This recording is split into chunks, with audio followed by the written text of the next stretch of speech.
Donc, merci. Nicolas, donc, tout d'abord, j'aimerais remercier les organisateurs de m'avoir permis d'être le modérateur de cette dernière session pour la deuxième édition de l'école d'automne d'été. Donc, principalement, je pense qu'il est intéressant et important de continuer à favoriser ces genres de formation pour les étudiants et étudiantes d'université ainsi que pour les professionnels autour de l'énergie électrique et en Haïti. Donc, sans plus tarder, je vais introduire notre intervenant pour cette session. C'est M. Frédéric Verdol. Donc, c'est quelqu'un avec qui j'ai eu l'opportunité d'avoir plusieurs échanges pendant que j'étais surtout à la série Énergie, GPTC. Donc, M. Verdol est le leader du programme d'infrastructure pour Africa West à la Banque mondiale. Il a plus de 20 ans d'expérience dans la planification et l'exploitation des systèmes électriques. Avant de travailler à la Banque mondiale, il a occupé plusieurs postes à l'électricité de France, EDF, et eu à diriger plusieurs projets et programmes de résilience. M. Verdol est titulaire d'une maîtrise d'ingénierie à l'EPF et de diplôme du troisième cycle dans l'optimisation des systèmes énergétiques et la gestion de l'environnement à l'École des mines de Paris.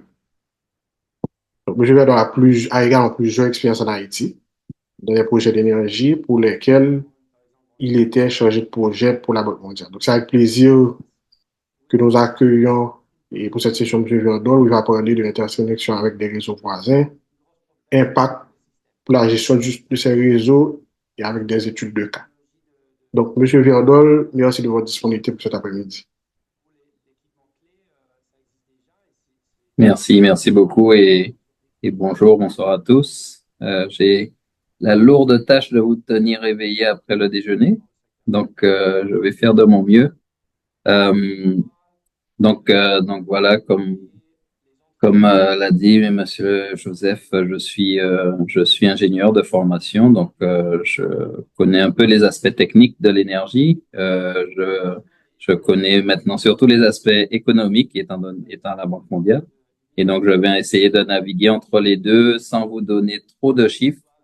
Et puis, j'espère que justement, le, l'absence de chiffres et de texte abondant dans ma présentation va susciter des questions. Donc, j'attends beaucoup de questions. J'espère qu'il y en aura. Et puis, j'essaierai d'être complémentaire avec les autres présentations.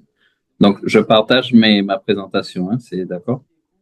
Avant de commencer, M. Verdol, comment vous aimeriez procéder pour les questions? Est-ce que vous prenez la Ah, question au jour ou bien à la fin au de... fur et à mesure, ça me va très bien. Je ne sais pas comment on peut faire intervenir la salle.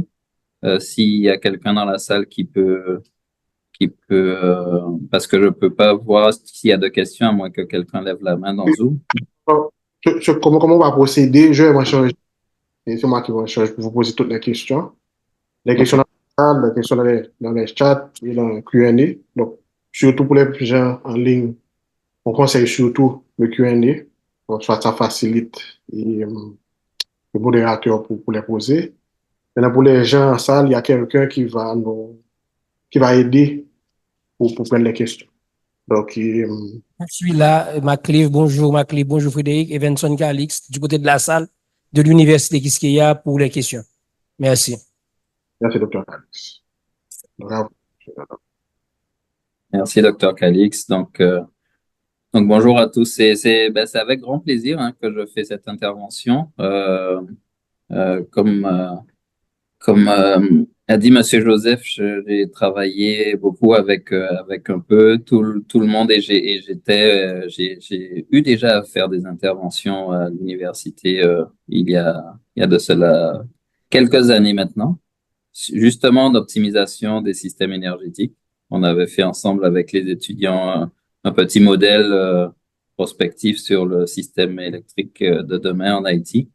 C'était assez intéressant. Donc j'attends vos questions, hein. Surtout, n'hésitez pas à les poser parce que je pense que ça va aider à animer. Donc, je partage ma présentation ici, hop, et voilà. J'espère que ça va se mettre en mode présentation. Voilà. Parfait. Donc, comme je vous l'ai dit, je vais faire une présentation en plusieurs parties avec très peu de chiffres. Je pense que tout ce qui concerne les lois d'électricité, l'économie des industries de réseau, tous les least cost expansion et toutes ces choses-là, vous les avez vues, mais sinon, je peux avec plaisir revenir dessus. Pas beaucoup de texte parce que j'aimerais que ce soit une conversation et puis un petit disclaimer dès le début, les opinions que je vais exprimer ne sont que personnelles hein, et n'engagent que moi. Les seules choses qui engagent la Banque mondiale là, ce sont les choses qui concernent leurs projets, les projets financés par la banque et il y en a quelques-uns que je vais présenter en cas d'étude. Donc voilà, donc en fait. Je vais commencer par des cas concrets, euh, les interconnexions et leur diversité. Euh, Vous avez eu la théorie et les différents cas possibles. Dans la pratique, je vais parler de cas que j'ai moi-même étudiés dans le monde professionnel et puis ensuite on va aller plus en détail un par un. Euh, Clairement, on a toujours à peu près le même schéma, que ce soit des interconnexions bilatérales ou dans des systèmes euh, euh, euh, à plusieurs pays, qu'on appelle des pools. On a toujours le même schéma, c'est-à-dire regarder comment optimiser deux systèmes électriques qui fonctionnent en isolement et qu'on va connecter entre eux pour fonctionner comme un seul système, mais avec une contrainte de capacité entre les deux, qui est la capacité de l'interconnexion. Donc, euh, donc clairement, c'est ça l'enjeu. Et donc, pour ceux qui aiment les maths, ça fait des optimisations sous contrainte assez intéressantes, étant donné que vous avez plus un seul système à optimiser offre-demande, mais vous en avez deux avec une sorte de passerelle entre les deux. Donc, ça fait des scénarios, une multiplicité de scénarios intéressants. Donc, je vais commencer par celui que j'ai étudié en premier quand je suis arrivé à EDF en 2000. Certains d'entre vous étaient peut-être pas nés. Euh, c'est le système. Je travaillais à l'époque à la recherche et développement d'électricité de France. Donc, certaines compagnies électriques sont intégrées au point où elles font elles-mêmes leurs études en interne. Et donc, EDF avait à l'époque 130 000 employés et à peu près un millier de chercheurs. Donc, je faisais partie des chercheurs en économie des réseaux. Et donc, une de mes premières tâches, et j'étais bien content étant de la Guadeloupe, c'était de regarder l'étude technico-économique d'interconnexion entre la Dominique, la Guadeloupe et la Martinique.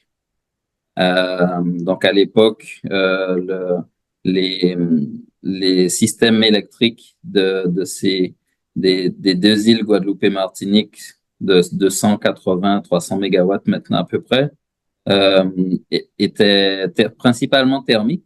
Et donc, l'idée, c'était de remplacer le thermique par des énergies renouvelables. Et l'énergie renouvelable la moins chère à l'époque, c'était la géothermie, qui était presque 2 fois moins chère que les centrales au fioul. Donc on a regardé si, même en rajoutant le coût des interconnexions, on arriverait quand même à avoir de l'énergie livrée dans les autres systèmes à coût inférieur au coût du thermique. Donc la réponse était oui. Et à partir de là, il y a eu beaucoup de projets de faisabilité, de fait et d'études. Euh, les interconnexions sous-marines sont assez particulières, hein, parce qu'évidemment, une fois que vous avez mis le câble sous la mer, il est là jusqu'à ce qu'il se casse. Hein. Donc, une infrastructure qui est censée durer 20 ans sans bouger, hein, au plus. Et donc, du coup, c'est assez particulier. Il faut bien dimensionner en fonction justement des prévisions futures. Euh, Cette étude-là, on l'avait faite. On a vu que c'était viable. On a commencé à faire des discussions avec la Dominique pour savoir comment la production pourrait aller de pair avec le transport et l'interconnexion. Et, euh, Et il y a eu ensuite ça a été jusqu'au financement du projet. Et là, premier point très important sur les interconnexions, le manque de coordination entre la production de la géothermie et le transport via interconnexion a fait que le projet n'a pas pu se faire. Et donc là vient se poser un des premiers principes des interconnexions, c'est le principe de confiance ou trust en anglais. Je vais dire beaucoup de mots en anglais, désolé, hein, mais je vais essayer de ne pas en dire trop. Et donc, c'est un des premiers principes, étant donné que vous avez d'un côté quelqu'un qui envoie un bien, une commodité, de l'autre côté quelqu'un qui l'achète. Euh, donc, évidemment, de l'autre côté du câble, il faut qu'il y ait la confiance pour pouvoir envoyer l'énergie et être sûr que l'autre va payer aussi en contrepartie. Donc, cet aspect confiance est crucial dans la mise en place d'interconnexion. Euh, et donc, du coup, de par le fait, le pays Dominique étant un État indépendant et les îles Guadeloupe et Martinique n'étant pas indépendantes, il y a eu un énorme manque de confiance quand le projet s'est mis en place, qui a fait que le projet ne s'est pas fait. Depuis, à la Banque mondiale, on a soutenu la Dominique dans le développement de la géothermie. Donc aujourd'hui, il y a une centrale de 7 mégawatts qui est en cours de construction à la Dominique. Et on voit que les intérêts des différentes parties reviennent sur la table. Donc trois enseignements sur ce cas de figure. Le premier, la confiance. Le deuxième, c'est que c'est un travail de long terme. Vous avez vu, les études ont commencé en 2001. On est en 2024, on continue à en parler. Et comme j'ai mis sur la présentation, en 2028, quand il y aura les plans directeurs de ces trois îles qui vont être mises à jour, je pense que ça va revenir au haut des projets prioritaires. Pourquoi? Ben parce que la géothermie est toujours moins chère que la plupart des moyens de production, que la production sur ces trois îles est principalement à base de thermique aujourd'hui, et qu'il y a toujours le potentiel énorme à la Dominique qui peut alimenter les deux autres îles. La différence entre maintenant et il y a 20 ans, c'est que le coût du câble sous-marin a été divisé par deux, ce qui rend le projet encore plus rentable. Donc, très clairement, ce projet-là va, je pense, à être discuté à nouveau entre ces trois îles très, très bientôt. Un aparté pour ceux qui participent aux conférences un peu sur les énergies renouvelables. Il y a une conférence qui s'appelle Caribbean Renewable Energy Forum qui a lieu chaque année. Eh ben, l'an dernier, enfin cette année plutôt, en avril 2024, il y a eu une discussion sur les interconnexions sous-marines entre les îles de la Caraïbe. Et c'était la première fois, je crois, depuis quelques années qu'on n'avait pas vu ce sujet-là revenir sur le tapis. Ce qui veut dire que les sujets d'interconnexion en Caraïbes reviennent de manière périodique, mais que là, il y a avec l'aspect résilience au cyclone et avec l'aspect économique des renouvelables, ça revient très fort. Donc, on va développer ça sur l'aspect Caraïbes plus tard.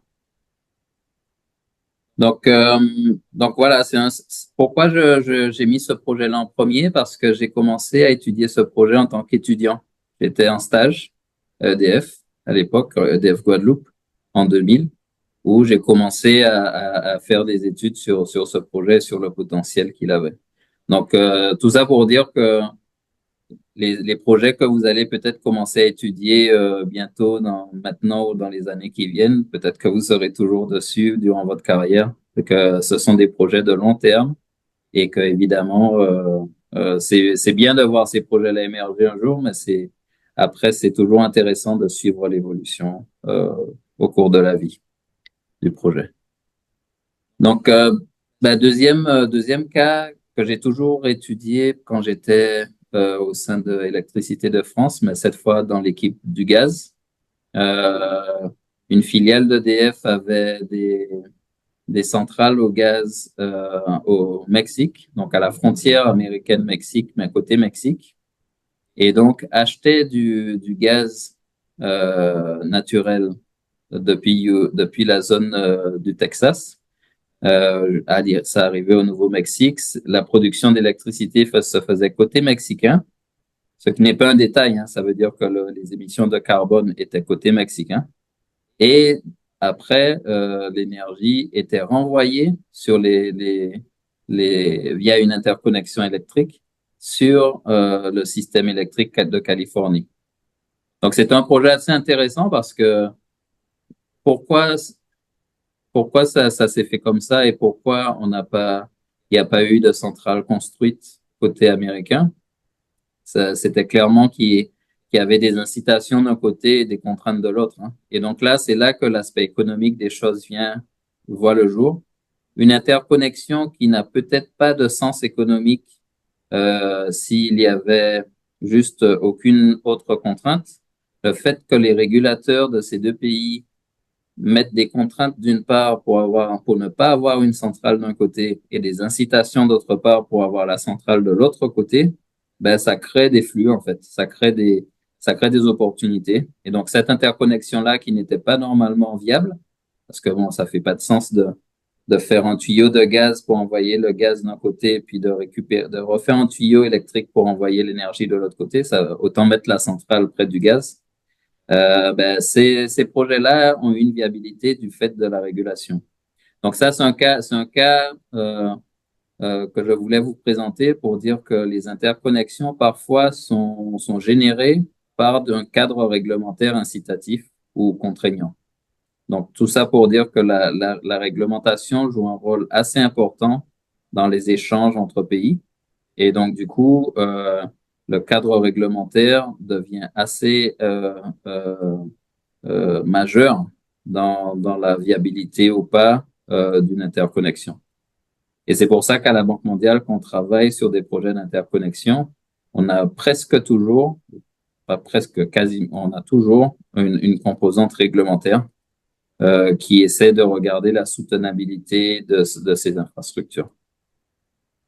Donc voilà, donc ça je vais pas passer beaucoup de temps dessus à moins qu'il y ait des questions, mais le point, ça c'était en 2004-2005 à peu près. Le point intéressant, c'est que effectivement le marché d'électricité et les différentiels de coûts d'achat d'électricité d'un côté et de l'autre de la frontière a créé la viabilité économique de l'interconnexion.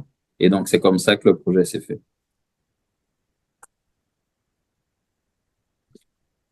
Et donc, un troisième cas pour montrer qu'il y a effectivement de nombreux types d'interconnexions possibles, c'était en République démocratique du Congo où j'étais responsable du projet pour la Banque mondiale de réhabilitation de la centrale que vous voyez ici.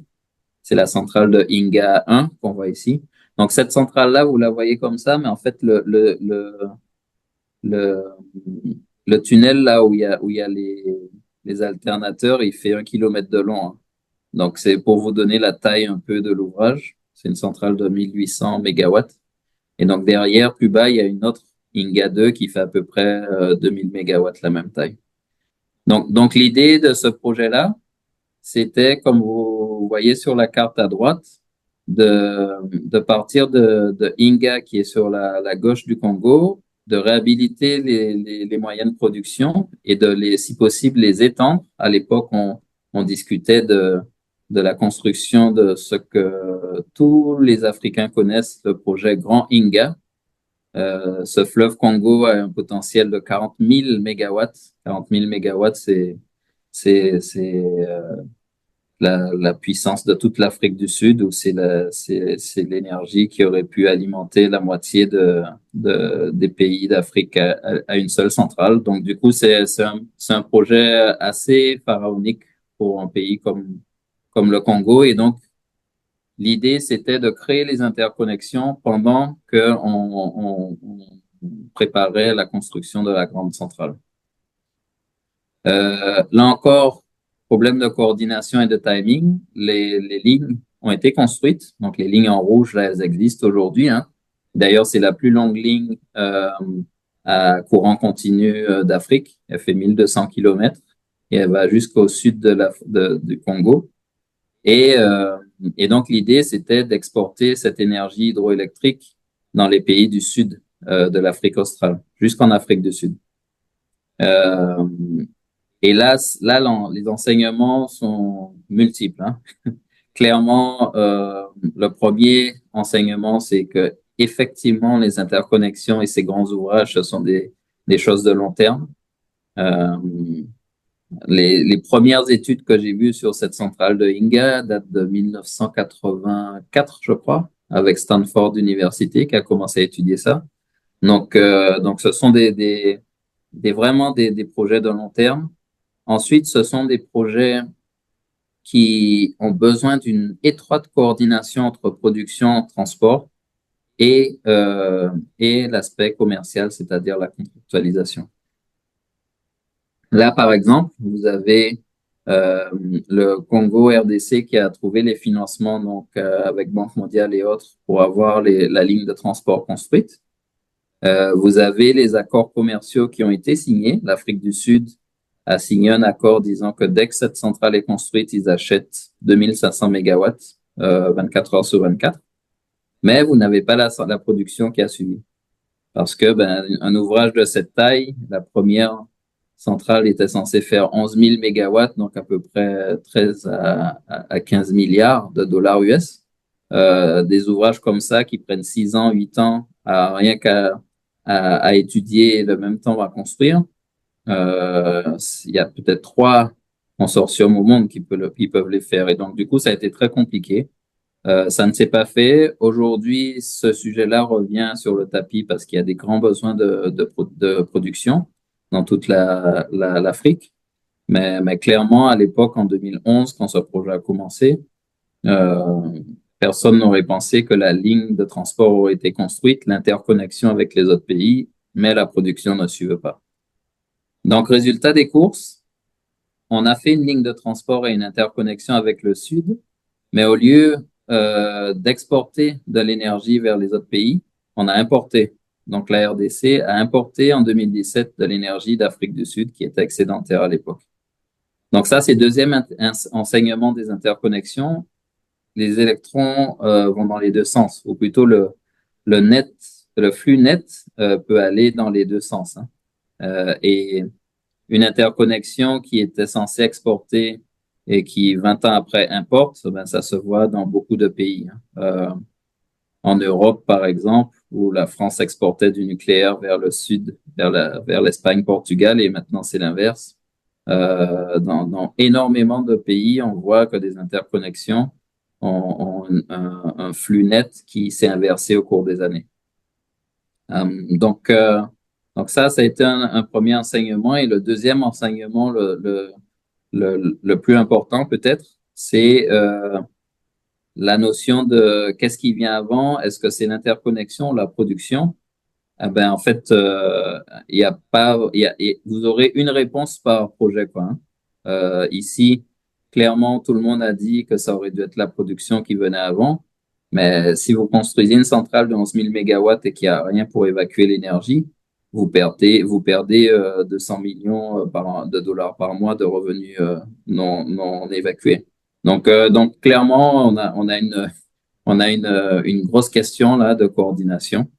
Euh, Maintenant, ça joue à l'avantage du Congo puisqu'ils ont déjà la ligne. Donc maintenant, il n'y a plus qu'à construire, si j'ose dire, la centrale. Euh, donc voilà, ça c'est encore un autre sujet assez intéressant. Un projet de ligne comme ça, électrique, de 1000 et quelques kilomètres qui s'est construit en 8-10 ans. En l'espace de 8-10 ans, la ligne est passée de projet d'exportation à projet national à projet d'importation et qui va redevenir projet d'exportation bientôt. Donc voilà, c'était juste 3 exemples de projets que je connais assez bien, voire très bien, parce que j'étais en interne de ces projets, où je peux donner beaucoup plus de détails si vous souhaitez, mais clairement, ce sont des projets où on a vu que des interconnexions avaient différents rôles et avaient différentes fonctions. Et donc, c'est de là où je voulais partir pour montrer que quand on parle d'interconnexion, c'est pas juste un câble qu'on met entre deux États et on vend l'énergie ou on achète l'énergie comme ça. Il y a beaucoup de cas de figure. Euh, donc voilà, je vais peut-être m'arrêter là pour savoir si vous avez des questions avant de passer à la deuxième phase qui sont les marchés d'électricité. Ok, merci. Je, alors, je ne sais pas si dans la salle, il y a des questions. Monsieur Calix, docteur Calix.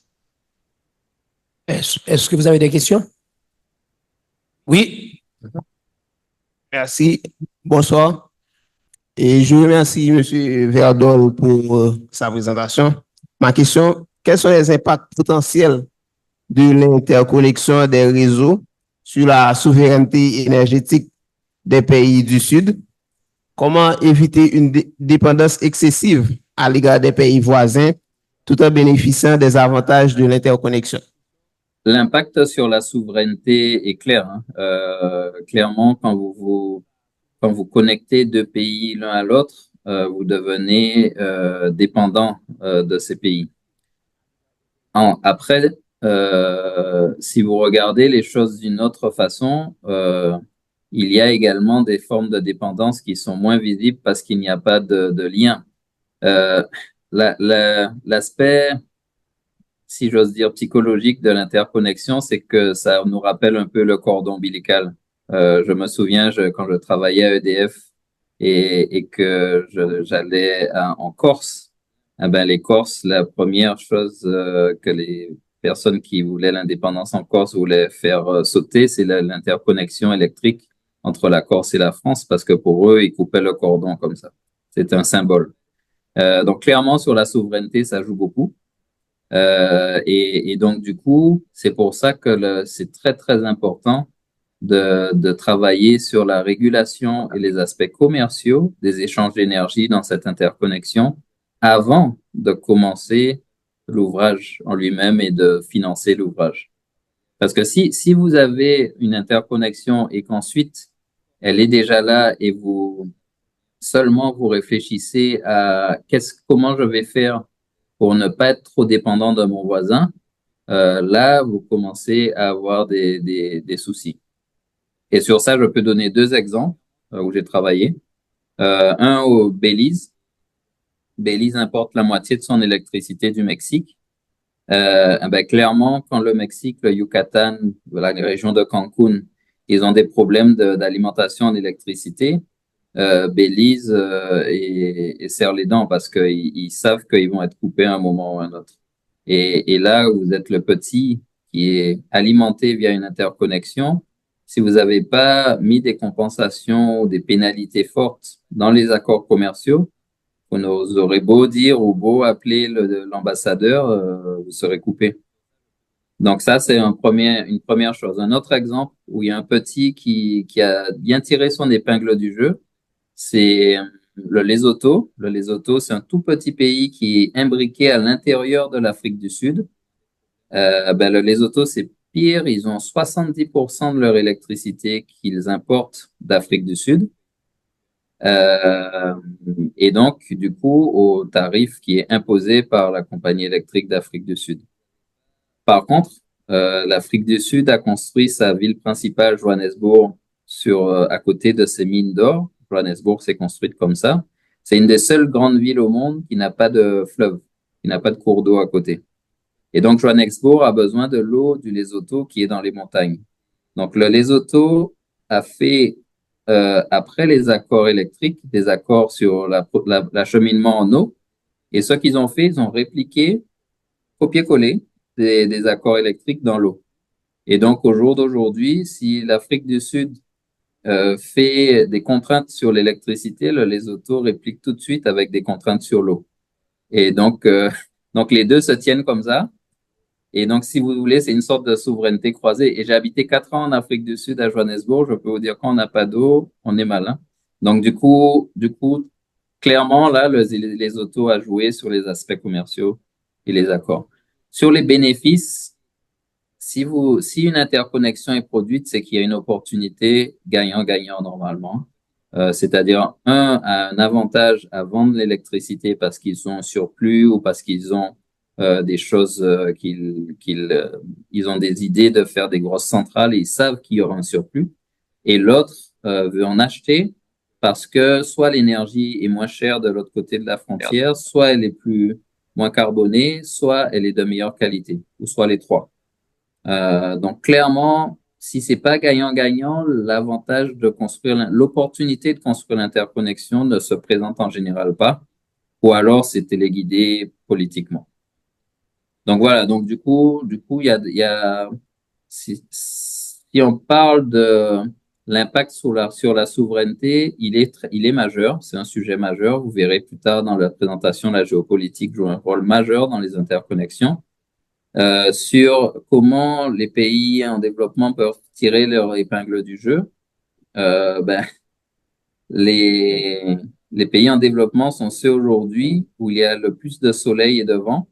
Et coup de hasard ou coup de bol, ce sont les technologies marginales, c'est-à-dire les technologies les moins chères à produire pour produire de l'électricité aujourd'hui. Donc on arrive à des projets d'interconnexion pharaoniques comme je ne sais pas si vous avez entendu parler du projet où le Maroc va vendre de l'énergie solaire en Europe en passant par une interconnexion sous-marine dans la Méditerranée. Donc ce projet-là, il est réel, hein, il existe. Et il y a des projets encore plus importants pour envoyer de l'énergie électrique du sud vers le nord, qui serait décarbonée. Donc voilà, je pense que clairement, il y a un enjeu à regarder ces interconnexions. Le seul risque ou le principal risque que je vois, c'est que les pays du Sud ont aussi besoin de cette énergie pour se développer. Donc il se pose la grosse question géostratégique sur est-ce que j'utilise mon énergie propre et pas chère pour développer mon industrie dans mon pays ou est-ce que je l'utilise pour vendre aux pays qui me l'achètent tout de suite et avec cet argent, je fais autre chose, des hôpitaux, des écoles ou autre chose. Donc ça, ce sont des arbitrages que les pays se posent tous les jours, hein. Donc je ne sais pas si ça répond à la question, mais je pense que oui, la souveraineté, c'est majeur, on le verra dans la présentation.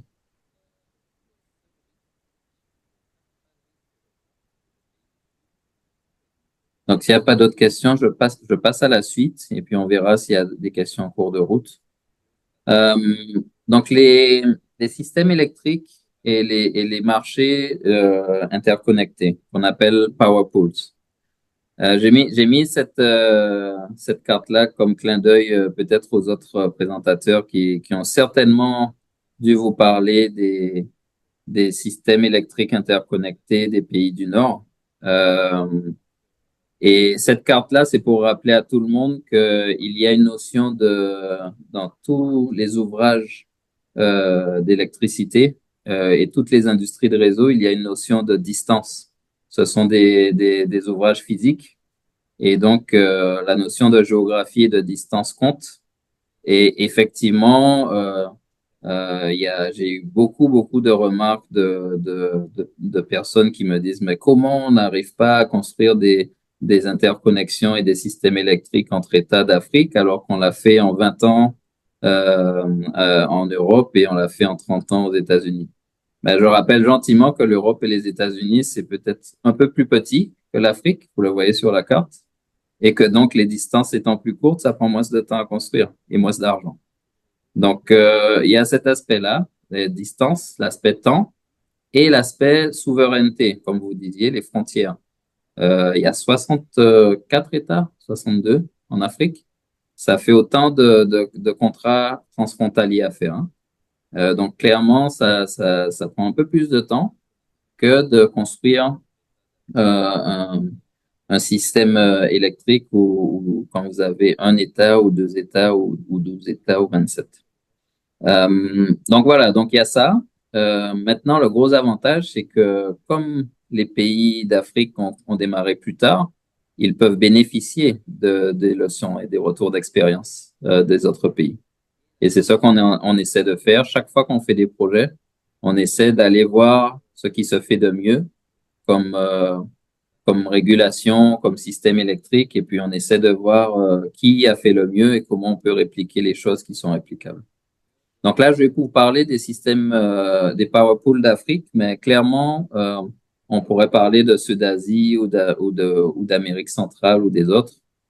Chacun a sa particularité. Donc là, j'ai parlé de ces trois d'Afrique parce qu'ils ont chacun une spécificité. Donc l'Afrique de l'Ouest où je travaille actuellement, donc moi je suis au Sénégal ici, et donc il y a 20 ans, aucun de ces pays n'était interconnecté. Et petit à petit, avec les efforts nationaux et les institutions régionales, il y a eu des connexions qui ont commencé à se faire et des échanges qui ont commencé à se faire. Et au jour d'aujourd'hui, on a quasiment tous les États qui sont interconnectés avec des énormes projets qui se font pour les connecter encore plus. Donc ça s'est fait pas en un jour. Hein. Pour vous donner un ordre de grandeur, par exemple, entre 2006 et 2024 maintenant, il y a eu en Afrique de l'Ouest peut-être 15 projets financés par la Banque mondiale d'interconnexion entre pays. Et il y a eu à peu près en financement peut-être 3 ou 3,5 milliards de dollars juste pour la Banque mondiale, juste pour l'énergie et juste pour l'Afrique de l'Ouest. Donc ça, ce sont les ordres de grandeur. Évidemment, une fois que ça s'est dit, maintenant, il faut qu'on regarde projet par projet lesquels sont viables et est-ce que les projets qu'on a fait à l'époque pensant qu'ils étaient viables sont toujours. Certes, la plupart le sont, certains ne le sont pas. Donc, clairement, la ligne que je vous ai montrée au Congo, eh ben, aujourd'hui, elle envoie beaucoup moins d'énergie qu'elle aurait dû. Donc, si ça avait été une ligne que le gouvernement avait financée, ça aurait été beaucoup, beaucoup plus difficile sur la dette du pays parce qu'ils n'auraient eu aucun revenu de cette ligne. Donc voilà. Donc, ce sont des ouvrages qui durent 50, 60 ans. Donc, du coup, si vous les avez payés avec des prêts commerciaux dans les banques privées, effectivement, vous vous retrouvez très endetté parce que le volume d'énergie n'est pas celui que vous espériez. De l'autre côté, ça marche aussi. Si vous avez construit une ligne et qu'elle est déjà surchargée et que vous êtes obligé d'en construire une deuxième, ben, c'est que vous avez également mal planifié, mais dans l'autre sens. Et là, vous êtes obligé de doubler la ligne et de doubler l'investissement, alors que vous auriez pu, dès le début, construire une ligne de plus grande capacité. Donc très clairement, on a la planification joue un rôle majeur hein, dans tout ça. Donc, au jour d'aujourd'hui, il y a 9% de toute l'énergie qui est consommée en Afrique de l'Ouest qui passe via les interconnexions.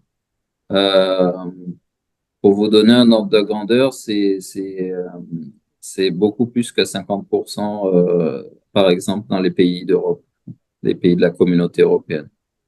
Donc clairement, il y a encore du chemin à faire, mais au jour d'aujourd'hui, les différentes étapes ont été passées, c'est-à-dire d'abord les accords entre pays voisins. Ça, c'est la phase 1 des power pools. Après, la phase 2, c'est des accords tripartites ou quadripartites, c'est-à-dire un pays joue le rôle de transit, donc il faut mettre des tarifs de transit pour que l'énergie transite du pays A au pays C en passant par le pays B. Et ensuite, vient la phase où on organise un marché où chaque compagnie électrique de chaque pays fait des offres, dit demain, moi j'ai 100 mégawatts à offrir, et donc les autres font des demandes, moi j'achète les 100 mégawatts et ça crée un marché organisé. Donc au jour d'aujourd'hui, on est à la phase où on va lancer le marché organisé en Afrique de l'Ouest. Donc c'est assez quand même perfectionné. Et la dernière étape, ça sera l'étape où il y aura non seulement un marché organisé, mais un marché qu'on appelle infrajournalier, où on peut acheter aussi des services système, c'est-à-dire on peut acheter de la réserve tournante et on peut acheter des choses qui aident à stabiliser le réseau. Donc, au lieu d'acheter de l'énergie utile pour faire de l'activité économique, on peut acheter aussi de l'énergie qui sert à maintenir son réseau en stabilité. Donc là, on est quand même assez avancé en Afrique de l'Ouest. On pense qu'avant 2030, tous ces pays-là vont avoir le moyen d'échanger de l'énergie d'un pays A à un pays B, peu importe où ils sont. Le gros hic, la différence avec les pays développés, quand ils ont fait leurs interconnexions, c'est que certains pays n'ont pas encore atteint leur accès universel à l'énergie. Le Niger a que 15% de leur population qui a de l'électricité, réseau ou hors réseau, hein. Au Nigeria, c'est un peu plus, c'est 40%, mais ça représente 80 millions de personnes. Nigeria, c'est le pays le plus peuplé d'Afrique de l'Ouest, hein. Ça représente 80 millions de personnes qui n'ont pas d'électricité. Donc maintenant, se posent les arbitrages à ces différents gouvernements de est-ce que je continue à développer des grands ouvrages d'échange d'énergie entre les pays voisins ou est-ce que je commence à densifier d'abord mon réseau en interne de mon pays et quand je serai assez fort en interne, je peux importer ou exporter.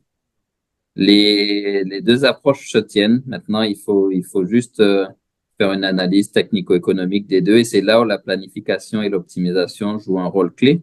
Ce sont des outils d'aide à la décision qui aident le pays à prendre des décisions sur 20 ans ou 50 ans. Donc, c'est très important de faire les bons outils pour prendre les bonnes décisions parce que ça vous engage sur 50 ans. Donc, voilà, c'est pour l'Afrique de l'Ouest. Je vais passer un peu plus vite sur les autres. Clairement, on a, par exemple, sur l'Afrique de l'Est, un schéma un peu plus différent parce que les pays ont fait leurs interconnexions un peu différemment, c'est-à-dire qu'ils ont fait les interconnexions en les associant à de la production. Quand l'Éthiopie a fait son grand barrage, ben, ils ont commencé à faire des interconnexions parce qu'ils savaient qu'ils auraient exporté de l'énergie dans 3, 4, 5, 6 ans, et ainsi de suite. Donc l'Afrique de l'Est, c'est un peu différent. Ils avancent vite aussi, hein, vous voyez les taux de croissance de l'énergie et de la capacité. Mais clairement, ils ont fait les choses pour que la production aille de pair avec les interconnexions et les échanges. Et ils s'entendent très bien à la différence avec les autres systèmes power pool d'Afrique, c'est que les pays de la sous-région, ils s'entendent très bien et ils échangent très bien des informations pour dire toi, tu construis cette grosse centrale hydroélectrique. OK, moi, je fais juste l'interconnexion et je te promets que je t'achète la moitié de l'énergie de la centrale. Donc, l'entente est quasi parfaite et ça permet d'avancer plus vite, hein, que si on était tout seul. Donc ça, c'est la deuxième chose qui est assez intéressante. Maintenant, l'Afrique australe, c'est le pays qui a c'est le power pool qui a le plus de pays, South Africa Power Pool, et qui est le plus développé. Eux, ils sont déjà en train d'échanger des services systèmes sur leur système électrique. Et donc, eux, clairement, ils ont des échanges bilatéraux entre pays, comme je vous ai dit, par exemple, les autos qui achètent à l'Afrique du Sud. Et ils ont également des marchés organisés où on peut échanger de l'énergie avec un opérateur de marché qui fait l'offre et la demande tous les jours. L'Afrique australe a une autre particularité, c'est que l'Afrique du Sud est un peu le barycentre.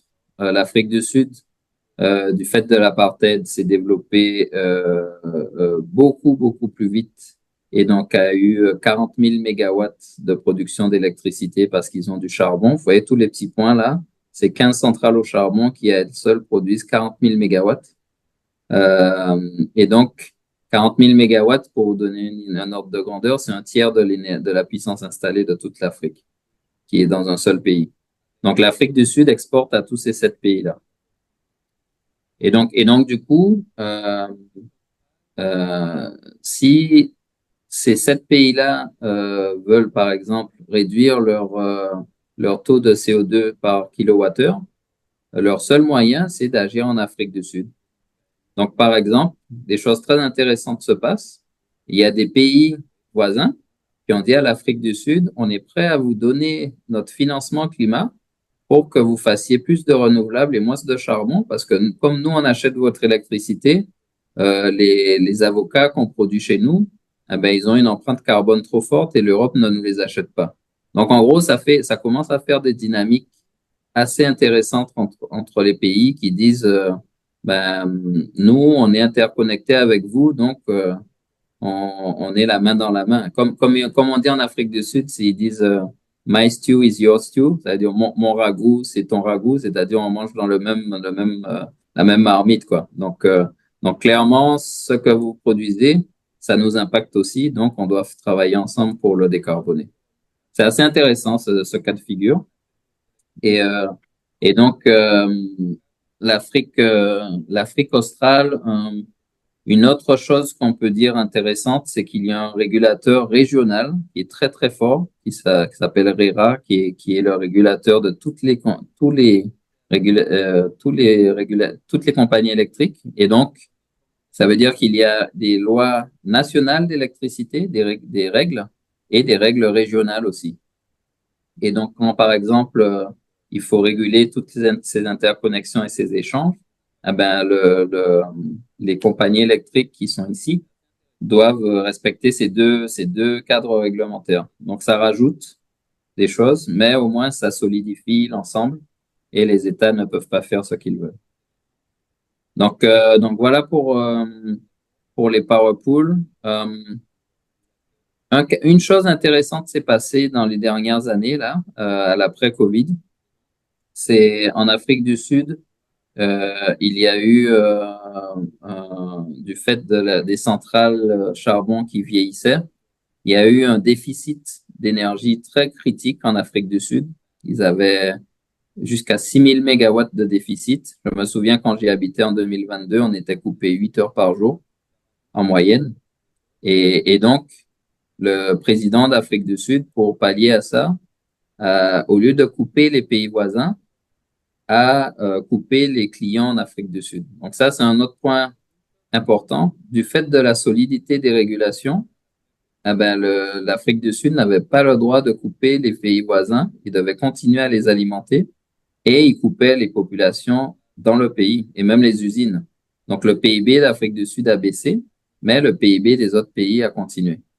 Ce qui est quand même, ça veut dire ce que ça veut dire, quoi, sur les aspects commerciaux et de souveraineté, comme vous disiez, qu'un pays préfère se serrer la ceinture parce que sinon il paierait des pénalités telles que ça aurait été pire. Ça veut dire que les accords commerciaux ont été bien rédigés et que le pays il avait promis de livrer, il livre, et que c'est lui qui a mal planifié sa production en interne.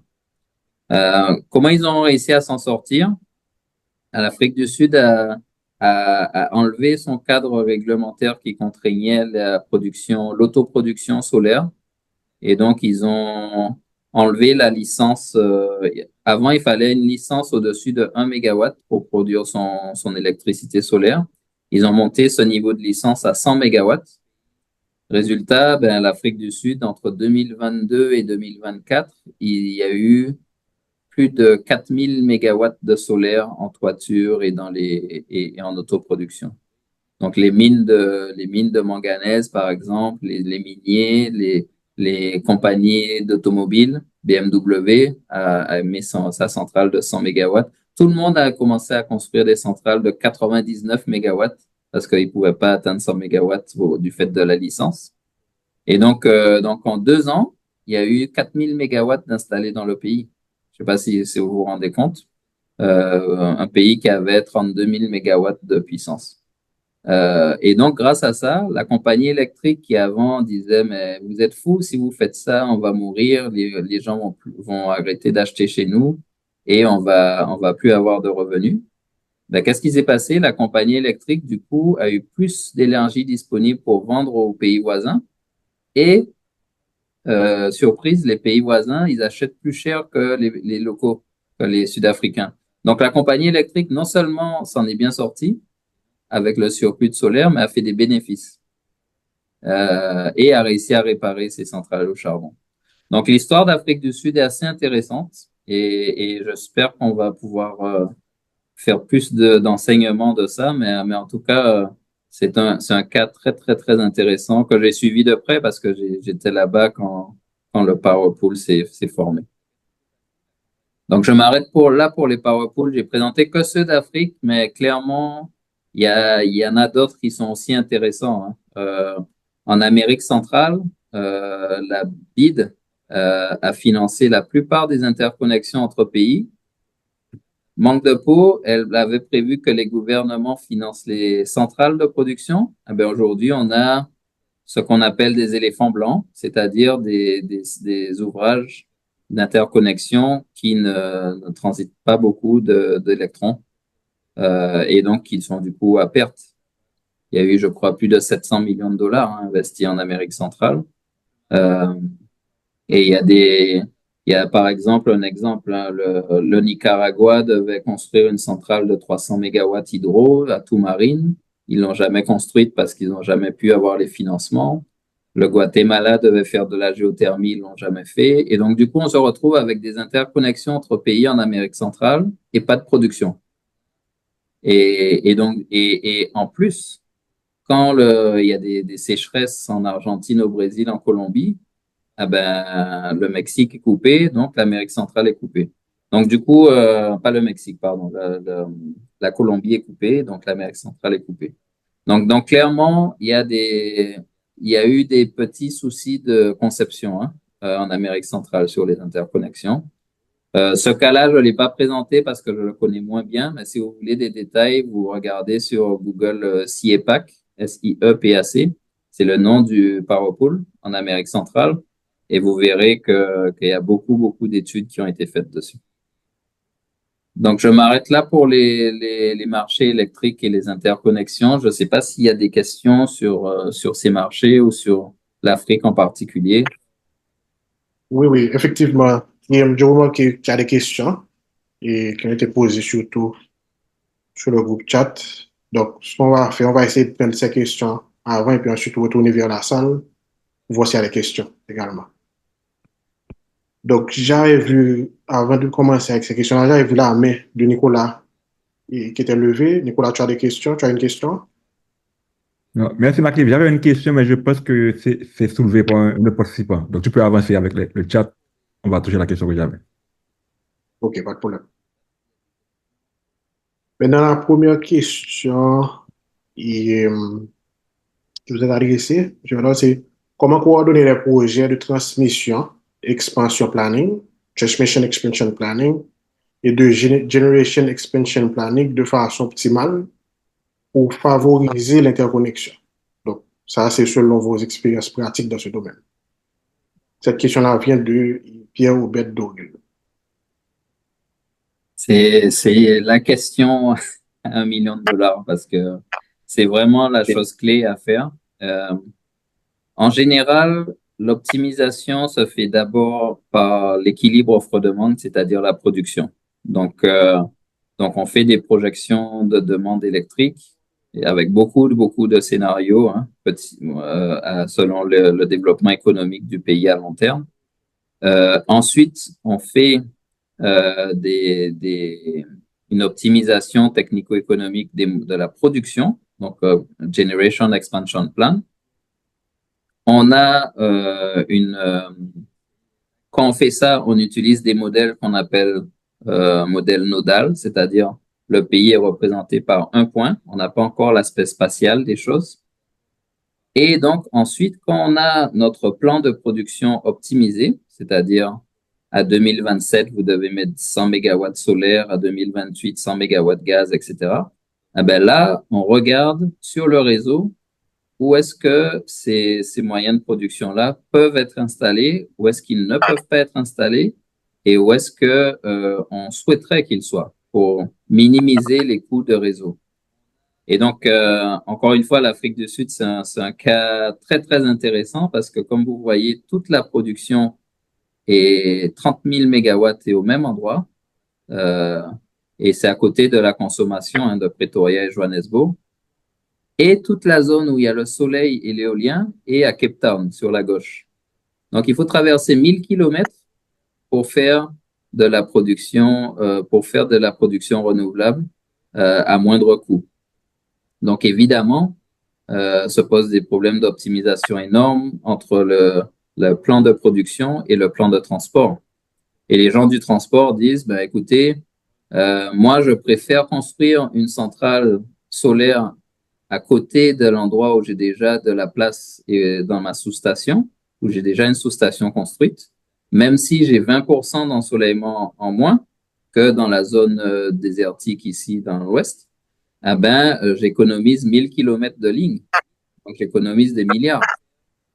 Donc clairement, il y a des arbitrages technico-économiques à faire entre la localisation géographique de la production et l'optimisation du transport. Et donc ça, là, je parle à l'échelle d'un pays. Alors, quand vous avez tout le South Africa Power Pool, ça devient encore plus complexe puisque chacun doit mettre son plan de production sur la table. Chacun doit mettre ses contraintes réseau sur la table. Et de là, on déduit où est-ce que les interconnexions sont prioritaires. Donc, on doit faire d'abord Zambie, Congo, ensuite. Et donc, en fonction de la période théorique où chaque centrale doit arriver, on dit, ben, telle interconnexion devra arriver un an avant. Et c'est de là que vient le point le plus important d'un plan. Un plan n'est utile que s'il est exécuté dans les temps. C'est-à-dire que si moi j'avais prévu de faire ma centrale en 2028, que vous faites votre interconnexion en 2027, mais que j'ai pris du retard sur ma centrale, votre interconnexion, elle est caduque, elle sert à rien. Donc, vous avez investi à perte, vous perdez 2 ans de bénéfices. Donc très clairement, on a une optimisation à faire dans tous les sens, production et transport. Et en général, ça fait dans ce sens-là, production puis transport. Je me souviens quand j'étais à EDF, ben, on donnait notre plan de production au réseau de transport qui, lui, faisait ses développements de transport. C'était pas l'inverse. Et en amont, lui, il nous disait, ben, étant donné qu'on n'a pas beaucoup d'espace pour mettre de l'éolien, quand vous faites votre plan de production, essayez de favoriser le solaire, par exemple, ou le nucléaire en France. Donc voilà, donc on a cette interaction production-transport, mais c'est du ping-pong. Hein, ça, c'est censé être interactif et c'est censé être mis à jour très régulièrement. Moi, je me souviens, j'étais à la planification à EDF. On avait un plan de production tous les 4 ans, mis à jour tous les ans, quoi. C'est-à-dire chaque année, on refaisait tourner les modèles pour savoir si on suivait toujours la bonne trajectoire. Et ça, à l'échelle de la France, ça faisait 60 000 scénarios à faire tourner. On prenait 2 mois pour faire tourner les modèles. Donc là, à l'échelle de l'Afrique, ça peut prendre du temps. Une question, je suppose que quelqu'un va la poser parce il regarde les cartes. Sur les trois power pools là, il y a un pays qui est central, hein, c'est le Congo. Il est à chaque fois au milieu là. Il est au milieu des 3 et il participe aux 3. Bon là presque pas, mais il participe aussi. Donc ça veut dire que en plus de ça, il y a des pays qui sont clés ils sont, on va dire, clés de voûte de l'ensemble de l'architecture. Ce pays-là, s'il n'est pas bien connecté au nord et au sud, tout ce qu'on a fait par ailleurs se casse la figure, quoi. Donc clairement, il y a beaucoup de choses à regarder. Mais les plans, on pourrait passer toute une intervention sur comment on fait une planification, hein. Mais clairement, c'est le nœud, c'est-à-dire c'est de là que tout part, hein. Nous, si on n'a pas de plan dans un pays, on peut même pas dire à notre management, à la Banque mondiale, qu'on va faire un investissement dans une interconnexion. Ils vont nous dire, mais sur quelle base? Vous savez même pas si ça vaut le coup ou pas. Donc voilà, j'espère que ça a répondu. Ok, merci pour votre réponse. Bon, une deuxième question, et je vois que ça vient de Max Lassanari. Il demande comment prendre en compte les situations de tension entre ces pays. Parce qu'il sait du jour au lendemain, un pays A peut couper, par exemple, l'approvisionnement au pays B sans considération des attentes ou de l'aspect business. Et il dit que cette question-là est valable aussi pour le cas entre Haïti et République dominicaine. Donc, dans ce cas-là, il voulait savoir qui joue le rôle d'arbitre et s'assure du respect des règles du jeu. Encore une très bonne question. J'ai pas mis ces cas de figure-là exprès dans la présentation parce que je voulais surtout mettre l'accent sur les choses qui vont bien. Mais oui, les choses peuvent mal se passer, hein. Euh, on l'a vu l'an dernier, quand il y a eu un coup d'État au Niger et que le Nigeria, qui fait partie de la communauté économique BCAO, a dit au Niger, arrêtez avec ce coup d'État, sinon je vous coupe l'électricité. Et ils ont effectivement coupé l'électricité. Mais ils l'ont coupé à l'encontre des accords commerciaux qu'ils ont signés avec le Niger. Mais c'est là où les avocats jouent tout leur rôle. Dans les accords commerciaux que vous signez et qui ont des compensations fortes, hein, on ne peut pas couper un pays voisin comme ça, hein. Les compensations à payer sont fortes si vous délivrez pas ce que vous devez, parce que c'est un bien vital. Il y a des hôpitaux derrière, il y a des morts. Donc, clairement, il faut avoir bien lu les accords pour voir que le Nigeria a dit, je m'engage à livrer, quoi qu'il arrive, l'État souverain du Niger. Et c'est de là que si vous avez retourné en annexe la définition d'État souverain du Niger, ça veut dire un État où il n'y a pas de coup d'État. Donc voilà, donc en gros, il y a beaucoup de gens qui ont des pare-feux comme ça pour dire, si ça se passe mal, je m'autorise à couper. Il y a d'autres cas de figure où ça se passe mal et l'électricité continue. Jusqu'au 7 octobre 2023, il n'y a jamais eu de discontinuité d'alimentation d'Israël à Palestine. Quelle que soit la situation politique qu'il y a eu, il y a eu les intifadas, il y a eu plein de choses. Ah ben, la compagnie électrique d'Israël a livré la compagnie électrique de Palestine qui a payé rubis sur l'ongle. Donc, ce que j'essaie de dire, c'est qu'il y a des situations où, malgré les tensions, l'aspect vital de l'électricité joue un rôle aussi majeur. Évidemment, depuis le 7 octobre, ça a été coupé complètement, hein. Et je vais pas entrer dans le détail de ce conflit-là, mais clairement, ben, j'ai travaillé en Palestine, donc je connais assez bien. Mais clairement, ce que j'essaie de dire, c'est que euh, il y a quel que soit le niveau de tension entre deux États, les deux États, une chose sur laquelle ils sont d'accord, c'est que l'électricité, c'est vital. Et, et donc, euh, clairement, en général, il y a d'autres, beaucoup d'autres choses qui sont faites avant ça. Euh, la Russie livre toujours l'Ukraine. Enfin, vous voyez, la- d'ailleurs, la Russie livre toujours l'Allemagne en gaz. Donc voilà, ce que j'essaie de dire, c'est que les interconnexions, elles sont coupées vraiment quand il y a des forces majeures et les accords commerciaux qui lient les échanges d'énergie sont tellement solides que les compensations sont très, très fortes, hein. Il y a, par exemple, de l'autre côté, du côté de l'acheteur aussi, hein. Moi, je suis un vendeur d'électricité. Il y a très, très peu de pays qui accepteraient de vendre s'il n'y a pas une garantie derrière. C'est-à-dire, si votre pays tombe en banqueroute pour une question X ou Y, les subprimes ou n'importe quoi, une crise financière, je veux la garantie que vous continuez à payer mon électricité quoi qu'il arrive, sinon je me permets de vous couper. Donc, tous les contrats bilatéraux d'achat d'énergie ont des garanties souveraines. C'est-à-dire l'État, le trésor public de chaque État est garant, se porte garant pour la compagnie électrique. En général, c'est l'État. Quand l'État ne peut pas, souvent, c'est les bailleurs. Donc, nous, la Banque mondiale, on fait beaucoup de garanties aux États, sur la vente d'électricité. Et donc, on dit, comme quand vous louez un appartement, on dit, je me porte garant pour tel État et s'il peut pas payer, je paye à sa place. Donc, voilà. Parfait, parfait, parfait, parfait. Bon, pour la prochaine question, et, quelqu'un demande d'après votre expérience, est-ce quels sont les aspects clés que vous pensez qui doivent être, qui doivent être priorisés lors de la planification de l'interconnexion, c'est-à-dire au tout début, sur le plan commercial et juridique. Et pour faire suite à cette question, et, est-ce que il y a un marché l'interconnexion d'électricité. Alors, comment se fait le marché de l'interconnexion d'électricité entre les pays voisins normalement? Très bien. Ouais, je vais essayer d'aller plus vite sur mes réponses. Désolé, j'aime beaucoup parler. Donc, les aspects clés à prioriser, très clairement, c'est le coût d'opportunité. Pourquoi je fais l'interconnexion et quelle est l'opportunité que j'ai?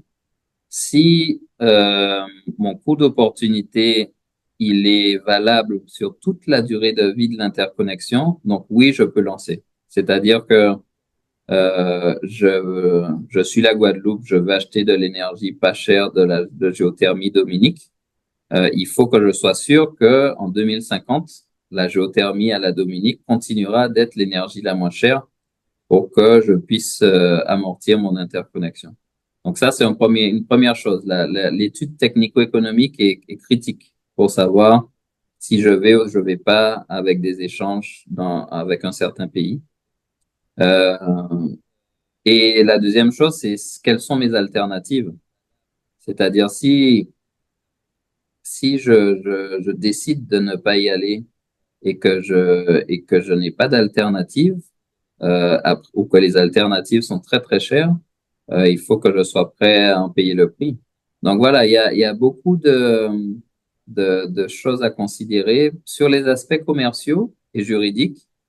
Je dirais que plus on est petit dans l'équilibre entre les deux parties, plus on doit s'équiper de personnes qui sont costauds à côté, quoi. Hein. Clairement, si je suis Belize, c'est 100 mégawatts hein, de puissance de pointe, et que je vais négocier un contrat d'achat d'énergie avec le Mexique qui, lui, c'est 100 000 mégawatts ou peut-être moins, mais je sais plus combien ils font, Mexique.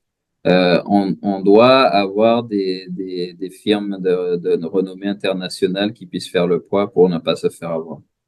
De toute façon, il y a un rapport de force hein, qui se crée entre l'acheteur et le vendeur. Donc, si c'est un petit acheteur qui vend un vendeur plus gros que lui en termes de PIB, hein, j'entends, l'acheteur doit être bien sûr à combien il vend. Et donc là, l'aspect commercial est clé. Si c'est un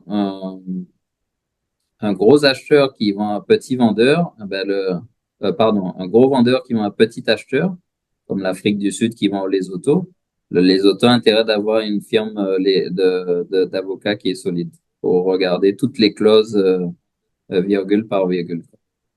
Donc voilà, donc clairement, il y a beaucoup de temps qu'il faut prendre pour les aspects commerciaux et juridiques. Maintenant, comment se fait le marché?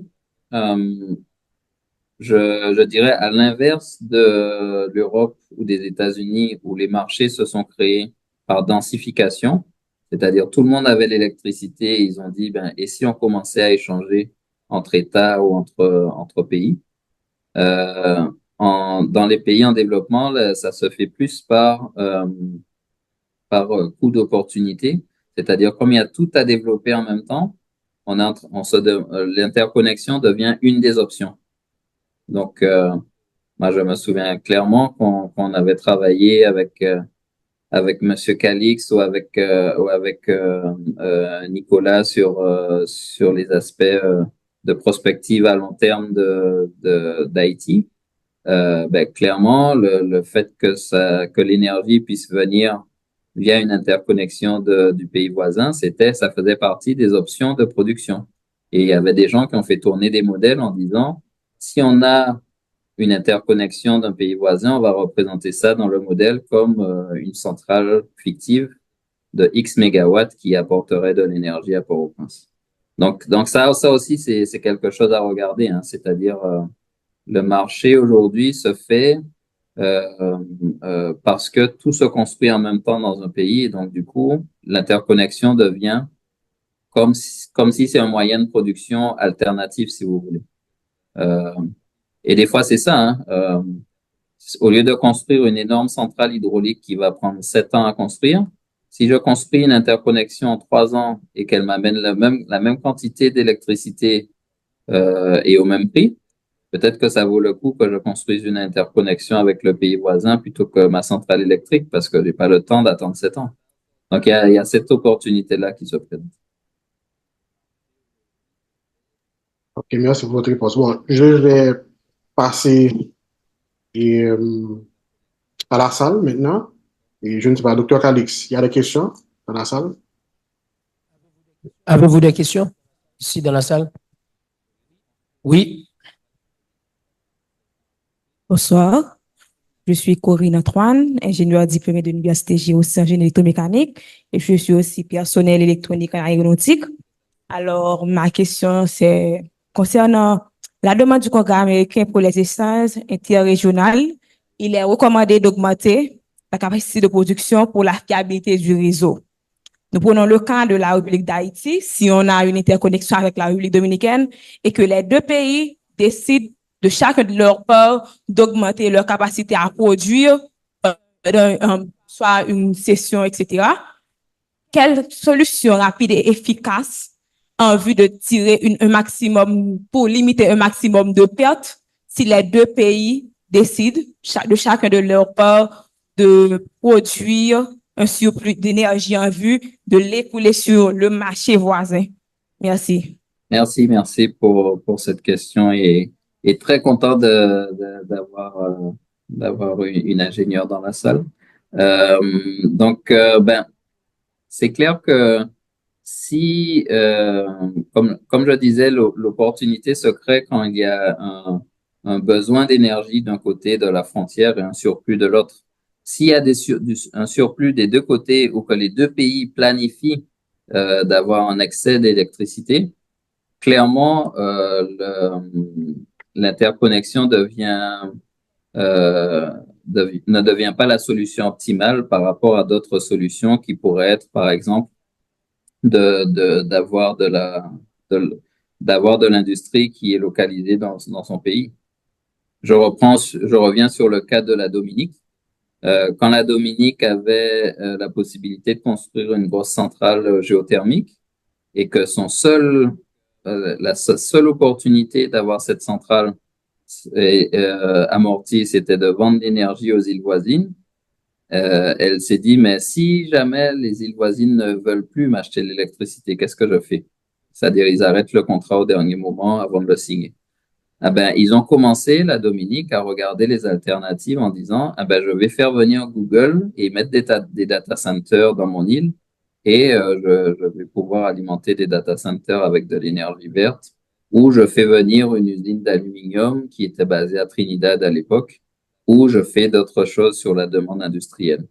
Donc ce que j'essaie de dire, c'est que les pays qui ont des surplus, en général, c'est comme dit mon père, c'est des problèmes de riches, hein. Quand vous avez des surplus d'énergie, ça veut dire que vous avez du potentiel pour générer de la richesse dans votre pays. Donc en général, c'est plutôt des bonnes problématiques à avoir, hein, se gratter la tête à qu'est-ce que je vais faire de mon énergie. Si vous voulez la vendre aux pays voisins, je pense que clairement, il y a des accords à trouver avant que le pays voisin ne commence à avoir du surplus aussi. Au long de ma carrière, j'ai très rarement vu deux pays qui sont en excès d'énergie et qui étaient interconnectés, hein. Peut-être au début, le Royaume-Uni et la France. Vous savez, à un certain moment, la demande en Europe a baissé. Il y avait du surplus nucléaire et de l'autre côté, le Royaume-Uni produisait du gaz. Et donc, il y avait aussi du surplus d'électricité. Et clairement, ça s'est fini avec le Royaume-Uni qui a envoyé son gaz à la plaque Europe via l'interconnexion et que la France aussi a envoyé sous son gaz à l'Europe. Et il y a des pays d'Europe qui n'ont pas produit et qui ont préféré acheter. Donc voilà, quand il y a deux pays qui sont voisins, qui sont interconnectés, qui sont tous les deux en surplus, en général, ça se règle comme ça, ils envoient un tiers. Donc, quant à j'ai beaucoup aimé la remarque sur le fait que ça vienne des États-Unis, ce commentaire-là. En général, les États-Unis, ils ont tellement libéralisé leur marché que du coup, ce sont les lois du marché qui pilotent, on va dire, les investissements. Et donc, vous avez peut-être vu au Texas, il y a 2 ans ou 3 ans, quand il y a eu une énorme tempête de neige et que il y a eu des gens coupés, il y a même eu des morts, hein, parce qu'il y avait plus assez de production. Ben ça, c'est ce qu'on appelle en électricité des événements extrêmes, les queues de distribution les plus risqués, les événements les plus extrêmes. Et donc, ce que j'essaie de dire, c'est que les compagnies électriques publiques, elles prennent en compte ces événements extrêmes parce que le coût politique est tellement énorme qu'elles préfèrent éviter que ça arrive. Quand la compagnie est privatisée, et notamment les transports et la distribution d'électricité, ah ben, il ronge un peu sur les coûts d'opération et sur les coûts d'investissement pour dire, je serre les dents et j'espère qu'il n'y aura pas d'événements extrêmes et je fais plus de bénéfices chaque année. Donc, c'est ça qui se passe un peu aux États-Unis. Donc, les lois du marché, c'est bien, mais pas pour des produits vitaux. C'est ça que je veux dire en conclusion. Et l'énergie, c'est un produit vital. Bonjour, je suis Joël Guinelli et je suis ingénieur en électromécanique, ancien étudiant de la faculté des sciences. Je suis également ingénieur en électrification rurale. Alors, j'ai quelques petites préoccupations personnellement par rapport, premièrement, au pilier économique permettant d'évaluer la viabilité des interconnexions entre deux régions. Maintenant, mon deuxième souci, c'est par rapport à l'implication du secteur privé. Maintenant, comment on évalue les risques pour le secteur privé? Maintenant, quels sont les mécanismes des gouvernements pour encore mitiger ces risques? Et est-ce que le présentateur pourrait nous faire donner quelques exemples sur l'implication et le niveau d'implication du secteur privé dans ces types de projets? Et encore, quels sont les mécanismes alternatifs de financement pour ces types de projets? Et ensuite, j'aurais une question par rapport, par exemple, pour le dernier cas de figure que nous avons pour le Power Pool. Maintenant, lorsque nous avons, par exemple, là, je vois qu'il y a des réseaux de transport où nous avons plusieurs pays qui sont interconnectés. OK? Maintenant, imaginez-vous que nous avons des fléaux, par exemple, qui détériorent, par exemple, un axe. Donc, quels seraient les impacts éventuels sur, non seulement nous savons qu'il y a des tarifs forfaitaires, maintenant, est-ce que nous serons toujours enclins à payer pendant que nous n'avons pas accès à l'électricité pendant ce temps? Maintenant, quelles sont les mesures déjà au niveau des contrats pour mitiger ces risques par rapport aux fléaux qui ne dépendent pas de l'opérateur directement? Merci. Merci beaucoup pour ces questions. Donc, assez rapidement, les piliers économiques, en fait, tout part, comme je disais, des plans de développement en production et en transport. Ces plans de production dépendent de sous-jacents économiques. Ce que je veux dire par là, c'est que pour savoir combien de mégawatts vous devez mettre en 2030, en 2040, en 2050, vous devez faire des projections de euh, l'augmentation du PIB du pays dans cette période-là. Donc, vous faites des hypothèses. Ça fait partie les hypothèses économiques font partie des hypothèses de base du secteur, hein. C'est-à-dire l'économie induit une croissance de la demande électrique, induit une croissance de la production, induit une augmentation ou un besoin des interconnexions.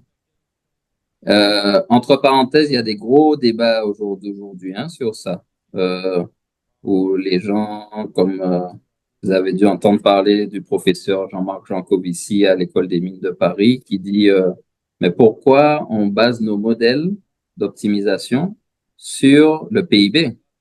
Pourquoi on fait comme hypothèse que le PIB doit forcément croître? Pourquoi on fait pas une boucle dans nos modèles qui dit qu'est-ce qu'il faut pour avoir un usage pour les gens et pas un PIB qui croît. Donc en gros, les modèles économiques qui ont toujours on va dire, été construit pour piloter le développement des systèmes électriques et aujourd'hui remis en question par certains experts. Donc ça, c'est pour les piliers économiques. Oui, l'économie joue un rôle majeur dans les interconnexions via les plans de production. Sur le secteur privé, comme je disais, les États-Unis, ça fait partie des rares pays qui ont des ouvrages de transport privé. En général, ça se passe bien jusqu'à ce que ça se passe mal, hein. C'est-à-dire que les compagnies d'État de transport électrique, leur fonction objectif, c'est de ne pas avoir de coup de téléphone du président. Les compagnies privées, leur fonction objectif, c'est de maximiser la marge pour leurs actionnaires. Donc, clairement, quand vous avez différents objectifs, vous avez différentes façons d'opérer, hein. Quel risque pour le secteur privé? Le principal risque est pour les producteurs d'électricité. Évidemment, si vous êtes producteur d'électricité d'un pays qui a zéro interconnexion et que, par exemple, la Banque mondiale ou un autre ou l'État même décide de faire une interconnexion, pour vous, ça vous donne plus d'opportunités de vendre votre électricité. Et si jamais la compagnie nationale ne l'achète pas, vous pourrez toujours l'exporter. Donc, ça crée des opportunités, en fait, les interconnexions pour le secteur privé, qui en production, hein. Après, évidemment, tout le secteur privé qui construit, eux, ils sont très contents, hein, qu'il y ait des interconnexions parce que eux, ça crée du marché pour des dizaines d'années, quoi.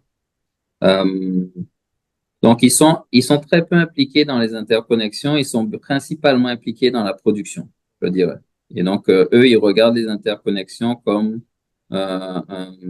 si vous voulez, un déclencheur d'investissement. S'il y a une interconnexion qui va se faire entre un pays, ils viennent investir dans la production. Après les aléas, ben évidemment, les aléas créent des problèmes sur le système électrique, hein. On a vu des blackouts à New York ou des blackouts en Europe. Il y en a eu très peu, mais il y en a eu. En général, au niveau européen, il y a des entités qu'on appelle des opérateurs de systèmes de transport régionaux. Et donc, par exemple, sur l'image que vous voyez là, c'est le South African Power Pool qui fait ça. Et les opérateurs de systèmes de transport, ils sont censés gérer tout aléa qui peut survenir sur le système. C'est-à-dire, cette ligne-là, elle tombe en panne, l'énergie, les flux d'énergie doivent transiter automatiquement vers d'autres lignes pour alimenter la demande. Donc, chaque fois qu'on construit un nouvel ouvrage de transport, on est censé appliquer la règle du N-1, c'est-à-dire la règle qui fait que si cet ouvrage-là tombe en panne, on doit toujours être à un ouvrage de plus disponible pour que l'énergie puisse continuer à circuler. Le fait est que quand il y a plusieurs pannes en même temps, ou quand la production est faible et le transport est faible en même temps, ça crée des problèmes. Là, je suis à Dakar, il y a 3 jours, non pas 3 jours, 5 jours, il y a eu un accident dans une sous-station électrique. Ça a mis la sous-station en panne et c'était la sous-station qui était à l'interconnexion justement avec les pays voisins. Eh ben, ça fait que la Gambie n'a pas été alimentée par la Sénégal, la Guinée-Bissau et quel autre pays, un troisième, et que tout Dakar était dans le droit. Donc ça veut dire ce que ça veut dire. Ça veut dire que normalement, la perte de cette sous-station n'aurait pas dû provoquer des manques d'approvisionnement. Mais comme la production était elle-même défaillante, ben, quand vous avez plus qu'une défaillance, ben, c'est l'ensemble du château de cartes qui tombe. C'est comme un château de cartes, hein. Quand vous pouvez enlever une carte, quand vous en enlevez 2 ou 3, c'est tout le château qui tombe. Donc clairement, on a connu ça en live la semaine dernière au Sénégal. Donc voilà, je sais pas si ça, mais sur les aléas, clairement, on peut parer de passer énormément de temps parce que les interconnexions sont censées pallier aux aléas et c'est une des raisons pour laquelle on fait des interconnexions, hein, pour éviter que si par exemple, s'il y a un cyclone dans l'île voisine, ben, que l'île à côté puisse continuer à alimenter les hôpitaux. Donc voilà, c'est un des points principaux, un des sujets principaux de l'interconnexion. Donc, je vais aller très, très vite sur la fin, mais je sais que c'est la partie qui vous intéresse le plus, donc il y aura des questions. C'est la Caraïbe. Donc, aussi longtemps qu'on remonte, il y a eu des études sur les interconnexions dans la Caraïbe, hein. La Caribbean Development Bank, la BID, la Banque mondiale, l'OAS, USTDA, tout le monde a fait des études, chacun pour j'allais dire, son intérêt propre, ou alors par souci juste de connaissance, de partager la connaissance sur est-ce que ça vaut le coup. Là, j'ai mis des illustrations juste pour montrer, ça montre un peu les aspects géopolitiques. Bon, là, j'ai triché un peu parce qu'en haut, là, ce sont des cartes d'interconnexion de fibre optique, donc c'est pas électrique, hein. Mais en bas, là, c'est un projet réel d'interconnexion électrique entre pays. Et ça vous montre une chose, en bas à gauche, ça vous montre que certains auteurs n'ont pas trop de sens géopolitique. Et en haut à droite, ça vous montre à l'inverse que certains auteurs ont un sens développé de la géopolitique. Là, cette fibre optique-là, elle existe vraiment, hein. C'est la fibre optique qui s'appelle Arcos. Et ils ont bien pris le soin d'alimenter tous les pays en data depuis Miami, sauf Cuba. Et à l'inverse, il y a une autre ligne qui n'est pas sur cette carte. Ah si, elle est peut-être sur cette carte qui part du Venezuela et qui alimente uniquement Cuba en data. Donc voilà, donc pareil pour les interconnexions, il y a un aspect géopolitique très important. Donc pour aller vite sur la Caraïbe aujourd'hui, on a des interconnexions uniquement dans des pays qui sont sous le même drapeau. Donc Trinidad et Tobago, Saint Kitts et Nevis, Guadeloupe et Marie-Galante. Donc là, ce sont des interconnexions existantes qui fonctionnent et qui sont en interne, si vous voulez, de la même compagnie électrique. Donc c'est comme si c'était une ligne de transport en fait, hein, mais sous-marine. Si j'ose dire, ça compte pas parce que il n'y a pas d'échanges commerciaux, il n'y a pas d'échanges transfrontaliers. C'est juste une ligne sous-marine comme cette photo-là et les échanges se font comme ça, quoi, mais au jour d'aujourd'hui, il n'y a pas, à ma connaissance, de connexion sous-marine entre deux pays différents dans la Caraïbe. Il y en a dans le monde, hein, entre l'Inde et le Sri Lanka. Il y en a en mer de Chine, il y en a un peu partout. Il y en a entre la Corse et la Sardaigne en Méditerranée, mais il n'y en a pas dans la Caraïbe pour l'instant. La dernière étude, ou la première, je ne sais pas comment dire, qui a étudié ça en détail, c'est une étude qui est sortie en 2011, c'est vous dire, et qui a étudié en détail, île par île, les potentialités d'interconnexion. Le gros résultat de cette étude, c'était que c'était pas viable parce que les marchés électriques étaient trop petits, mais que si on rajoutait aux échanges d'énergie des échanges de data via la fibre optique qui est intégrée au câble, eh ben ça créait un second marché qui rendait la ligne viable. Donc ça, c'était en 2011. Aujourd'hui, les coûts des câbles ont été divisés de moitié par rapport à 2011. Bon, peut-être 30%, pas moitié. Et donc, du coup, ce qui n'était pas viable en 2011 peut le devenir maintenant. Donc, la Banque caribéenne de développement est en train de mettre à jour cette étude en ce moment. Donc, on va voir ce qu'ils vont présenter comme résultat. Mais clairement, ça peut être intéressant.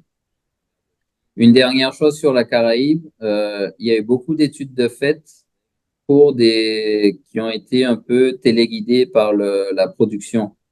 Il y a des gens qui avaient beaucoup d'excès de gaz, notamment aux États-Unis, près de Houston, là, et qui disaient, et si on alimentait toute la Caraïbe en électricité en mettant des centrales au gaz à Porto Rico? Donc c'est un plan très concret, hein, jusqu'à très récemment, jusqu'à ce qu'il y ait un cyclone qui a ravagé le système électrique de Porto Rico, en fait, en 2017. Ouais, en 2017. Vous savez, quand Trump envoyait des papiers sopalin. Mais donc jusqu'en 2017, il y a eu des plans très concrets qui étaient censés envoyer une ligne électrique depuis Porto Rico où il y aura un accès d'électricité à partir de gaz et qui alimenterait les îles voisines. Donc ça s'est pas fait, mais il y a des études très très sérieuses de fait là-dessus. Donc ces études-là, elles sont disponibles, hein, et la plupart sont en ligne. Je vais peut-être, ouais, je vais vous mettre quelques liens pour que vous ayez accès. Donc voilà, donc ça c'était pour la Caraïbe. Euh, sur le cas d'Haïti, de la même façon, il y a eu énormément d'études de fait, euh, notamment à partir de 2011. Moi j'aime beaucoup cette carte parce qu'il n'y a pas la frontière dessus. Juste pour l'anecdote, j'ai vu une autre carte quand je travaillais quand je travaillais avec la Dominicanique. J'avais vu une autre carte au ministère de l'énergie en République dominicaine où il y avait une carte géologique euh, de tout le sous-sol de République dominicaine et la carte s'arrêtait à la frontière et je voyais un énorme potentiel d'or au nord et ça s'arrêtait. Je dis, mais ça veut dire qu'il y a de l'or en Haïti alors? Et là, ils disaient, ah, je sais pas, ils ont pas fait l'étude. Bon, la géologie, pour ceux qui connaissent un peu, il y a un peu de continuité hein, dans le sous-sol. Donc, ce que j'essaie de dire, c'est que la topographie, les cartes topographiques, j'aime beaucoup parce que ça montre pas la frontière et ça montre les contraintes physiques ou plutôt géographiques. Donc, il y a eu des études de fait et clairement, il y a eu deux études sérieuses en 2013 qui ont montré qu'il y avait un potentiel ou une opportunité à créer une interconnexion électrique entre les deux systèmes, le système de Port-au-Prince et le système de République dominicaine.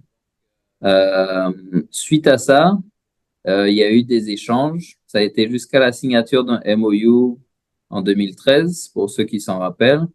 Et ensuite, il y a eu différents événements qui ont fait que ça n'a pas été plus loin. À l'époque, la Banque mondiale proposait de financer l'étude de faisabilité pour voir si vraiment c'était faisable et ça valait la peine. Et il y avait un intérêt des deux côtés, étant donné que d'un côté, en Dominicanie, il y avait une construction de centrales au charbon et beaucoup de renouvelables. De l'autre côté, côté Haïti, il y avait euh, une, euh, un besoin d'énergie, notamment dans les zones industrielles, Sonapi et autres, qui se développaient. Donc, il y avait une offre et une demande. Il y avait des bailleurs autour qui sérieusement pensaient à financer l'ouvrage d'interconnexion. Et à l'époque, il y a eu des modèles qui ont représenté ça et qui ont montré que c'était économiquement viable s'il y avait des supports sur les garanties de paiement. Donc voilà, ça s'est arrêté là, mais clairement, il y a beaucoup de choses qu'on pourrait dire sur ce projet-là. Euh, Notamment les détracteurs du projet qui disaient, des deux côtés de la frontière, hein, qui disaient que ça pourrait pas se faire parce que aucun des deux pays ne ferait confiance à l'autre sur la qualité de courant d'électricité. Euh, et donc, ben ça, il y a des solutions techniques à ça. Hein. Il suffit juste de mettre du courant continu et puis ça, on rend les choses asynchrones et puis voilà. Donc, ce que j'essaie de dire, c'est que il y a, de l'autre côté, il y a aussi eu des études qui disaient, des développeurs qui disaient, moi, je suis prêt à mettre énormément d'éolien et de solaire près de côté haïtien, à la frontière, pour vendre en République dominicaine au tarif de République dominicaine. Et donc, l'interconnexion servirait dans les deux sens. Donc, il y a eu beaucoup de projets développés autour de cette idée. Et après 2015-2016, ça s'est un peu arrêté. Professeur Calix peut donner un peu la suite et puis je pense que les collègues dans la salle connaissent un peu la suite, mais clairement, il y a eu un engouement, on va dire, à cette époque-là. Donc voilà, donc je suis prêt à répondre à des questions là-dessus. Je pense on peut en discuter sur ces aspects-là. Pour conclure ma présentation, je ferai juste un parallèle. J'en ai fait un peu au début. sur les pays développés qui ont fait leurs interconnexions, à l'époque, ils l'ont fait pour faire des économies d'échelle.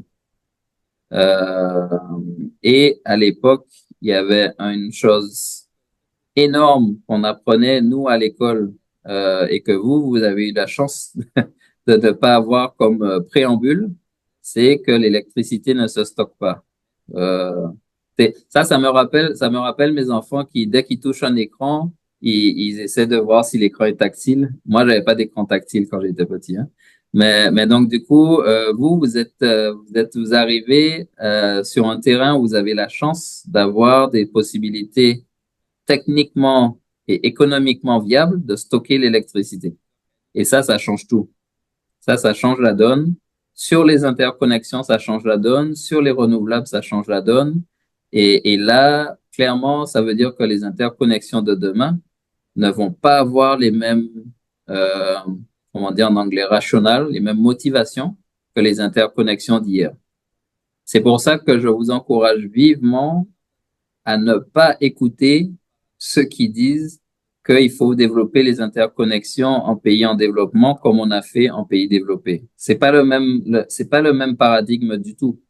Donc, je vois pas pourquoi on aurait la même approche pour un paradigme complètement différent. Ça n'a pas de sens technique. Vous êtes ingénieur, vous voyez que ça n'a pas de sens. Donc, du coup, si j'ai un enseignement sur toute cette présentation, c'est remettez à jour le référentiel. Le référentiel d'aujourd'hui, c'est que les interconnexions servent à intégrer des énergies renouvelables, principalement, qu'on peut utiliser du stockage, qu'aujourd'hui, il y a des groupements de communautés économiques comme la CARICOM, comme la Africa Union, qui peuvent servir à faire les marchés électriques aller plus vite. Et que même si on n'a pas 100% d'électricité à toute la population, on peut quand même faire des interconnexions et ça peut servir à électrifier le reste de la population. Et la dernière chose, évidemment, il y a plus de cyclones qu'avant, donc une interconnexion sert aussi comme ouvrage de résilience. Et donc, ça veut dire que vous pouvez utiliser du financement climatique pour financer des interconnexions. Ce qu'avant n'était pas pensable, hein. Donc voilà, donc je finis sur cette note-là en disant que euh, les livres et les ouvrages de référence que vous avez sur les interconnexions, je pense que vous devez le regarder avec un œil très, très, très euh, euh, critique et que vous devez créer votre propre approche à partir des outils nouveaux que vous avez en main aujourd'hui. Et que donc, peut-être que ça va être vous, les ingénieurs demain, qui vont créer le nouveau référentiel pour 2050. Enfin, je l'espère en tout cas. Donc, merci en tout cas pour m'avoir écouté. Je vais enlever mes écouteurs parce que j'ai plus de batterie, mais je suis prêt à écouter et à répondre à toutes les questions. Merci. Merci, M. Viardol. Et vous êtes bonne, excellente présentation. Donc, je ne sais pas s'il y a des questions dans la salle, ce que je vais faire, parce que je vois qu'il y a des questions que sur le chat qu'on peut rapidement poser. Un peu de temps. Une question qui a rapport avec les discussions que vous avez eues sur l'Afrique. La personne souhaite savoir s'il existe un marché de flexibilité en Afrique. Et cette même personne-là voulait savoir si il y a un cas où que soit le pays désirait développer son marché industriel ou bien échanger l'électricité produite à travers une interconnexion avec un pays voisin. Donc, comment prendre une décision sur ces deux choix-là? Développer son industrie ou faire une interconnexion, aller vers une interconnexion avec un pays voisin.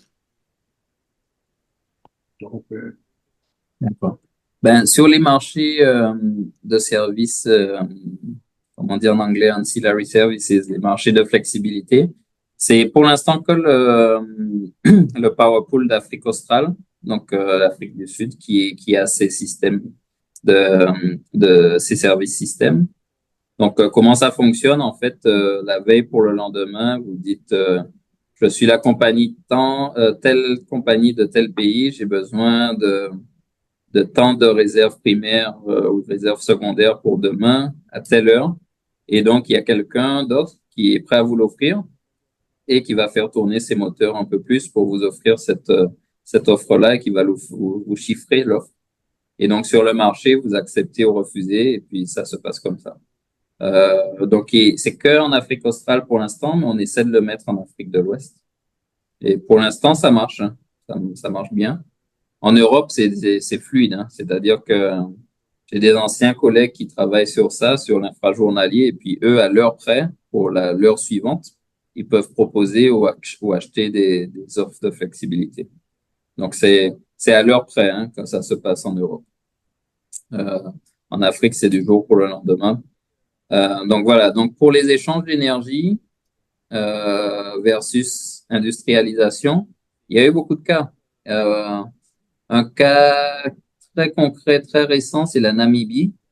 La Namibie a un potentiel énorme parce qu'ils ont le dessert de Namib et qu'ils ont un des plus hauts potentiels au monde avec le Chili d'ensoleillement. Donc leur idée, c'est de faire de l'hydrogène vert.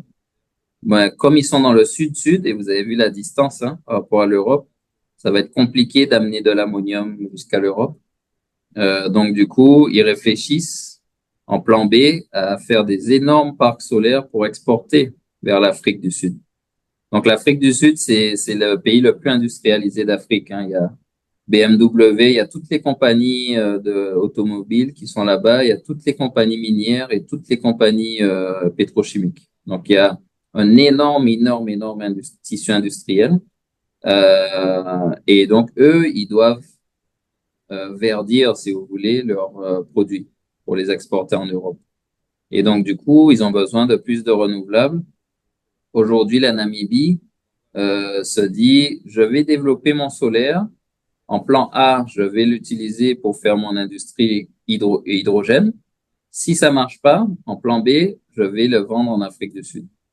Donc là, du coup, dans les deux cas, ils ont besoin de l'interconnexion, plutôt dans le deuxième.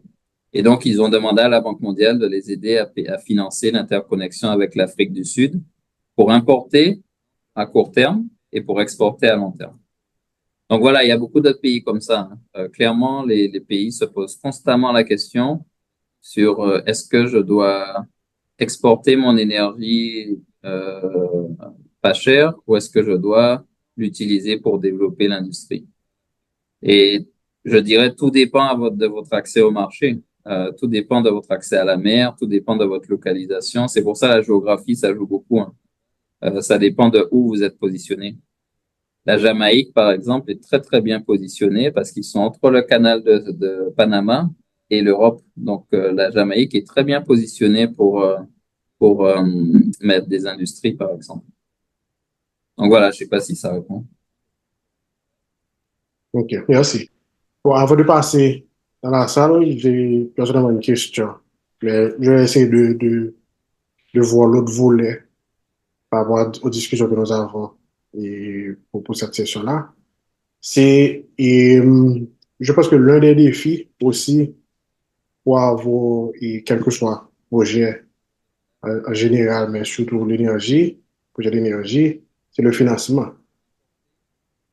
Donc maintenant, est-ce que vous pensez qu'il existe des portefeuilles, notamment dans la région Caraïbe, qui seraient disponibles pour Haïti, pour avoir un tel projet, interconnexion entre Haïti et l'Union dominicaine, et que par rapport avec votre position à la Banque mondiale, est-ce que vous pensez que c'est un projet qui intéresserait la Banque mondiale à avoir un portefeuille là-dessus pour les prochaines années? Je ne sais pas. Alors, est-ce que c'est un projet qui intéresserait des bailleurs ou des financeurs? Oui, très certainement. Aujourd'hui, il y a eu beaucoup de questions sur comment soutenir le développement énergétique et donc le développement économique en Haïti. Ça passe par amener une énergie de qualité et moins chère, hein. Donc, si l'énergie est déjà disponible de l'autre côté, il reste juste à mettre un câble, ça peut être intéressant. Après, il y a comme j'ai mis dans les transparents, il y a beaucoup de sous-jacents dans ça. Je pense qu'il y aura des grosses discussions qui vont au-delà de l'énergie, qui devront avoir lieu entre les deux pays pour se mettre d'accord sur les échanges entre ces pays. Le deuxième sous-jacent, c'est si un tel ouvrage existe, faut qu'il y ait une compagnie électrique fiable et viable qui puisse le piloter. Aujourd'hui, c'est pas le cas. Donc, il y a des gros sous-jacents quand même, hein, qui sont nécessaires pour que ça se fasse. Mais sur le financement, si ces choses-là sont adressées, je pense qu'il y a du financement sous forme de dons, hein, pour le faire, dans la mesure où ce serait un ouvrage public. Mais, mais après, concernant la Banque mondiale, comme je vous avais dit en 2013, la Banque mondiale avait mis du financement sur la table pour faire les études. Ça veut dire qu'à l'époque, la Banque mondiale était intéressée pour faire le financement de ça. Euh, Maintenant, il faut réévaluer la situation. Je parlerai pas à la place de mes collègues, mais je pense que c'est quelque chose à évaluer. Mais clairement, les interconnexions, comme beaucoup d'entre vous ont dit, hein, c'est une notion de souveraineté, une notion de stratégique derrière. Ça veut dire que c'est du politique, hein, principalement. S'il n'y a pas de volonté politique pour le faire, ça se fera pas. Même s'il y a une énorme profitabilité économique, s'il n'y a pas de volonté politique, ça se fera pas.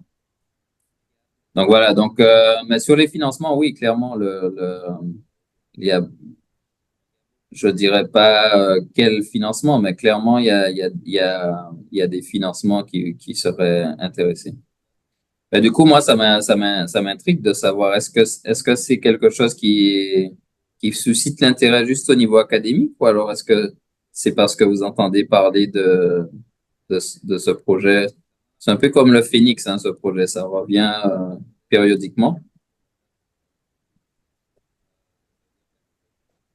Tu dis, tu peux reprendre? Désolé.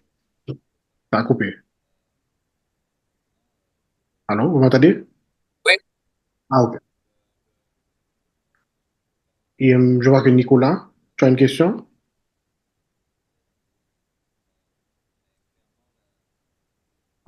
Marc, merci. J'avais une question un follow à ta question, je pense. C'est pour demander généralement, généralement, surtout pour les lignes de transport, qui les possède généralement? Est-ce que c'est un des pays? Est-ce qu'il y a un portage? Ça me vient à la tête par rapport à ce que tu m'as dit tout à l'heure. Hmm. Si c'est fait par un bailleur, par exemple, qui va hériter de la ligne au final. Donc, Ah oui, oui. Ben, déjà, quand tous les projets transfrontaliers, du côté des bailleurs, hein, ce sont des projets régionaux. Et chaque pays met la main à la poche pour le financer, pour le cofinancer. Donc, quand, par exemple, là, je suis en train de finaliser un projet d'interconnexion entre le Mali et la Mauritanie, eh ben, les deux pays ont mis du financement sur la table nationale pour pouvoir construire ensemble cet ouvrage. La propriété et la responsabilité de l'ouvrage s'arrêtent à la frontière. Alors, c'est d'un commun accord, hein, ça dépend. Soit ça s'arrête à la frontière pile, et donc quand c'est de l'autre côté de la frontière, le moindre mètre de ligne électrique doit être maintenu et opéré par la compagnie du pays et nationale. Soit ça s'arrête d'un commun accord à la sous-station la plus proche. Donc, par exemple, il y a des pays qui font la maintenance de la ligne jusqu'à la sous-station, même dans les terres de l'autre pays, même si ça rentre 10, 20 kilomètres dans les terres, ah ben, ils sont en charge parce qu'ils se sont mis d'accord avec l'autre. Donc voilà, donc la propriété et l'opération se fait comme ça. Maintenant, il y a des entités régionales qui parfois prennent la main sur l'opération des interconnexions. Et donc, je sais que, par exemple, en Afrique australe, en Europe, aux États-Unis, il y a des entités qui sont comme des grands dispatching régionaux et qui prennent en charge toutes les interconnexions de la sous-région. Vous en avez une dans le New Jersey. Il y en a une au nord de Washington, d'ici d'ailleurs. Il y en a deux ou trois comme ça. Et donc, elle s'occupe du dispatching et de l'opération et maintenance. Mais elles ont un mandat pour ça. C'est-à-dire les compagnies électriques leur donnent un mandat. C'est pas les compagnies électriques restent propriétaires et elles donnent un mandat d'opérer à un tiers. Donc voilà. Donc, mais la grande majorité sont publiques. Hein. J'en ai connu très très rarement qui étaient privés. Au Royaume-Uni, aux États-Unis surtout, parce que c'est très libéralisé. Mais il y a très peu de pays qui prendront le risque de confier les joyaux de la couronne à un privé, hein.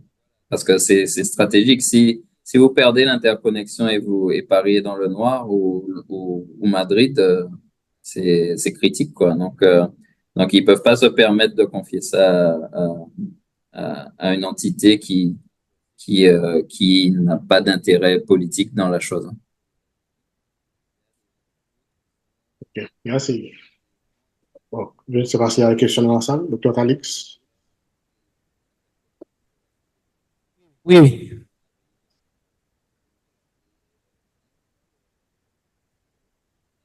Merci, docteur Calix. Merci, spécialiste Verdol, pour cette excellente présentation sur les interconnexions. En fait, ma question, c'est en fait, bon, c'est peut-être une question, c'est peut-être aussi une préoccupation. En réalité, si je considère, bon, est-ce que cela est possible? En réalité, si je considère deux parties, c'est-à-dire deux pays, qui s'entendent sur la faisabilité d'une quelconque interconnexion, est-ce que c'est possible que ces deux pays dans un accord, OK, s'entendent sur le choix d'une instance majeure externe à ces deux parties qui puisse en suprême recours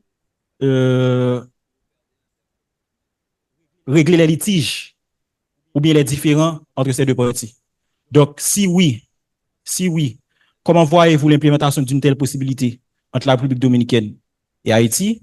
Sinon, quelles sont les contraintes relatives qui ne le permettent pas? Merci. Merci pour votre question. Donc la réponse courte, c'est oui, hein. Il y a des arbitres, des entités qui peuvent servir d'arbitres. En général, ce sont soit des entités régionales qui ont la capacité technique de le faire. Dans la Caraïbe, je sais pas trop s'il y en a. La Carilec n'a pas encore les capacités techniques de faire ça. Mais donc, du coup, ce serait une entité qui a les moyens et les capacités techniques de opérer et maintenir de tels ouvrages. Et donc clairement, il y a des compagnies spécialisées, hein, qui peuvent faire ça, privées.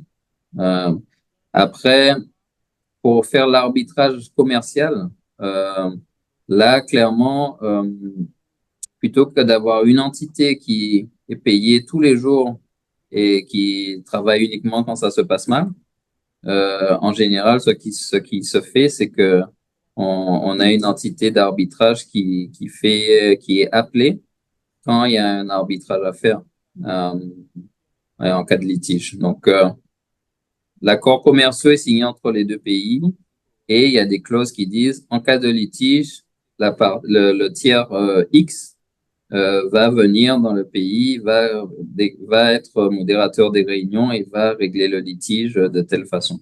Donc, il y a des choses comme ça qui existent. Oui. Ces gens-là se font payer très cher, hein, leur service. Donc, il vaut mieux être sûr de soi quand on fait appel à eux.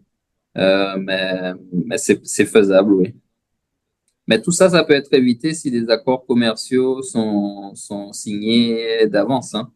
Je veux dire, il y a des pays qui étaient beaucoup plus en désaccord que, que Haïti et République dominicaine, qui sont arrivés à des accords commerciaux et qui ensuite, dans ces accords, ont mis l'échange d'électricité. Donc Donc très clairement, il y a certaines choses sont insurmontables, mais d'autres ne le sont pas, hein. Donc après, je pense que comme je disais tout à l'heure, la volonté politique, c'est elle qui va être qui va être le moteur ou pas d'un projet éventuel. Sur ce, on arrête. On termine avec cette session. Donc, nous vous remercions grandement pour cette excellente présentation, M. Viardol, et pour votre disponibilité cet après-midi pour voir tous ces aspects-là intéressants, j'espère.